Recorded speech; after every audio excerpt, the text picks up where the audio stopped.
Welcome to back to my channel Suman Mondal 9007 তো আজকে একটা নতুন ভিডিও নিয়ে এসেছি যে গড়িয়া কামালগাছির যে বাইপাস সেই বাইপাসের উপরে একটি পকোড়া দোকান আছে।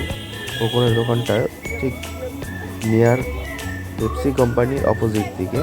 তো এখানে পকোড়া দোকানে প্রচুর সেল আছে। তো এখানে দেখতে পাচ্ছি দাদা পকোড়াগুলো ভাজা চলছে। এই পকোড়াগুলো মোটামুটি এখানে আগে কিছুটা ভাজা ছিল, তো আমি গরম খাবো বলে সেই জন্য দাদাকে বলেছি গরম গরম আমাকে দিতে হবে। তো দাদা পকোড়াগুলো ভেজে আমাকে গরম গরম দিল। এখানে পার ডে দোকান ওপেনিং থাকে সন্ধ্যে 6টার থেকে রাত্রি 10টা পর্যন্ত। তো পকোড়া দোকানটি ওপেনিং আছে, কোনোদিনও বন্ধ নেই। তো এই পকোড়া গরম গরম পকোড়াগুলো আমাকে দেবে দাদা এবারে। গরম গরম পকোড়া এতটাই বড় সাইজ, 120 গ্রাম করে ওয়েট, একটা পকোড়ার ওয়েট। দুটো খেলে পেট ভরে যাবে। আমার হাতে পকোড়াটা দিয়ে দিল, তো আমি নিয়ে নিলাম।